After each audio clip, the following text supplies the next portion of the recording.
আপনারা দেখছেন TVN update. স্বাগত জানাচ্ছি আমি রানা রায়হান।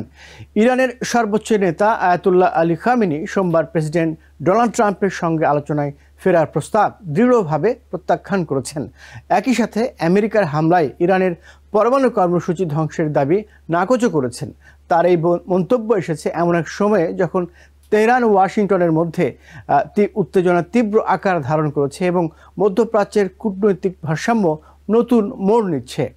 তেহরানে এক বিশাল সমাবেশে বক্তব্য রাখতে গিয়ে খামেনি আমেরিকাকে ইরানের পরমাণু নীতিতে অবৈধ হস্তক্ষেপ করার জন্য অভিযুক্ত করেন। তিনি বলেন, কোনো দেশের পারমাণবিক প্রযুক্তি কিভাবে বিকশিত হবে তা নির্ধারণ করার অধিকার আমেরিকার নেই। ট্রাম্পের এই বক্তব্যকে তিনি অহংকার এবং বিভ্রমের প্রকাশ বলে দাবি করেন। ইরানি রাষ্ট্রীয় মাধ্যমে প্রচারিত খবরে বলা হয়েছে, ইরানের পারমাণবিক শিল্প ধ্বংস করার দাবি সম্পূর্ণ কল্পনাপ্রসূত বলে দাবি করেন খামেনি। তিনি বলেন, যিনি বলছেন ইরানের পারমাণবিক শিল্প ধ্বংস হয়েছে তিনি স্বপ্ন দেখেই যাচ্ছেন। তিনি আমেরিকার হাতে ইরানি বিজ্ঞানীদের হত্যার অভিযোগ উত্থাপন করেন। তার বক্তব্যে উঠে আসে, তারা বিজ্ঞানীদের হত্যা করেছে কিন্তু জ্ঞানকে হত্যা করতে পারবে না। ট্রাম্প নিজেকে ডিল মেকার হিসেবে উপস্থাপনের প্রচেষ্টা করছেন, এই বক্তব্যকে ব্যঙ্গ করেন খামেনি। তিনি বলেন, যে চুক্তি অহংকার, চাপ ও পূর্ব নির্ধারিত ফলাফলের উপর দাঁড়িয়ে আছে তা কখনোই প্রকৃত চুক্তি নয়। ইরান কোনো চাপ বা জবরদস্তির সামনে নত হবে না।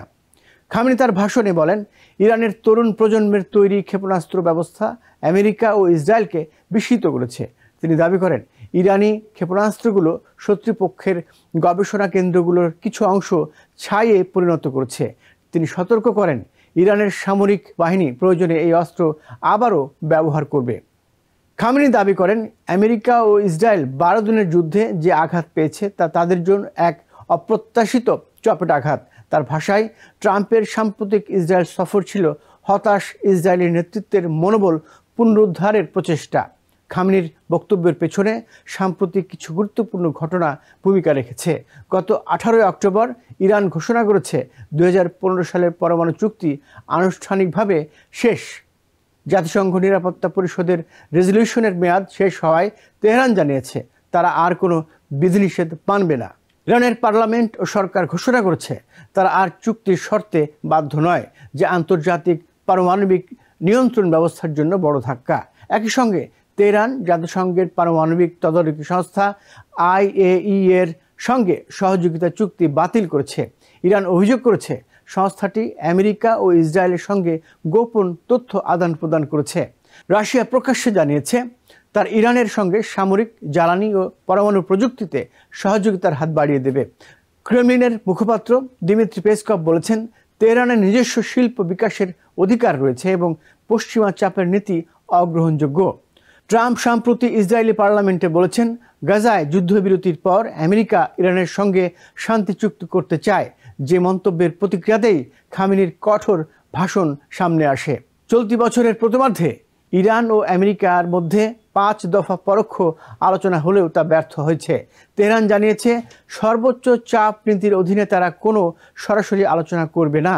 খামেনির এই বক্তব্য ইঙ্গিত দিচ্ছে তেহরান এখনও আমেরিকার সঙ্গে সরাসরি আলোচনায় আগ্রহী নয়, বরং ইরান নিজেকে শক্তিশালী অবস্থানে রেখে পরবর্তী কূটনৈতিক ধাপ নির্ধারণ করতে চায়।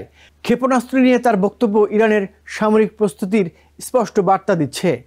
IAEA এর সঙ্গে সম্পর্ক ছিন্ন করা এবং চুক্তির বাইরে যাওয়া আন্তর্জাতিক অঙ্গনে নতুন উদ্বেগ তৈরি করেছে। প্রেসিডেন্ট ট্রাম্পের আলোচনার আহ্বান এবং খামেনির প্রত্যাখ্যান দুটিই ইরান আমেরিকা সম্পর্কের গভীর অবিশ্বাস এবং বিরোধের প্রতিফলন। নিউ ইয়র্ক থেকে সম্প্রচারিত TVN 24 টেলিভিশন বিশ্বজুড়ে বাঙালির কণ্ঠস্বর।